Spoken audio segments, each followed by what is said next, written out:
Right now, China's detained over 1 million Uyghurs and other Turkic Muslims into concentration camps. They are forced to denounce Islam, adopt atheism, and pledge allegiance to the Chinese state.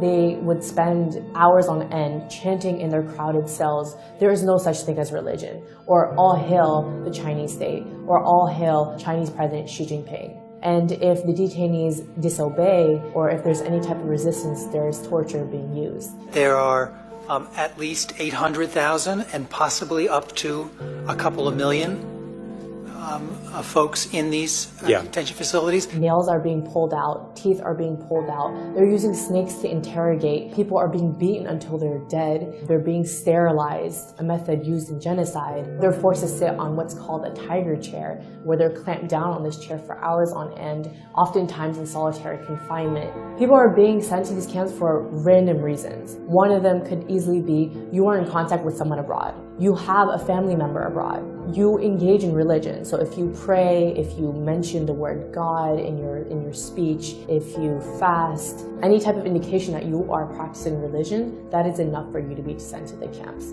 And thousands of people have actually been transferred from these camps to prisons. One of my relatives in early 2017 got put inside one of these camps. Last November, he came out dead. One of my relatives got sent to a camp because he went to the United States to attend my cousin's wedding in 2014. Last August, he got sentenced to 15 years of prison. Many of my relatives, we don't know if they're alive or dead. And there's not a single Uyghur who doesn't have at least one family member in these camps or some form of detention or prison.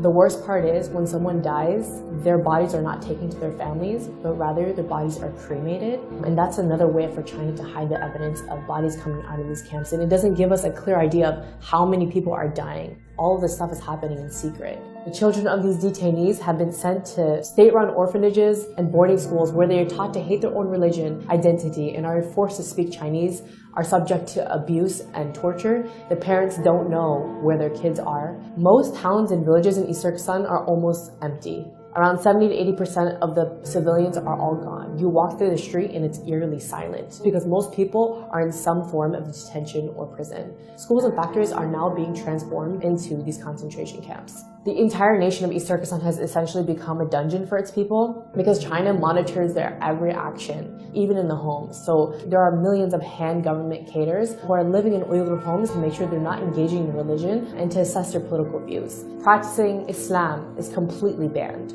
So for me to even say something like, "Oh, I'll see you tomorrow, God willing," is prohibited because you said the word God. Even having an Islamic name is a crime. So you have to change your name from a name like Muhammad or Fatima to an ethnic Han name. Thousands of Uyghur women are also forced to marry ethnic Han Chinese men. And this is another way to get rid of the next generation of Uyghurs. So why is China cracking down on Uyghurs and Turkic Muslims specifically? East Turkestan is really rich in minerals and resources, so by putting people into camps and basically carrying out an ethnic cleansing, China is attempting to maintain tight control over the mineral-rich land. You might wonder why the world has been really silent about this whole issue, and it's because of a few reasons. Number one, China has tightly controlled its media, so a lot of what's happening can't really be revealed outside to the rest of the world. Number two, even when people know about it, or even when governments know about it, they are forced to remain silent due to Chinese pressure and their economic and strategic ties to the country. So the question is, what can you do?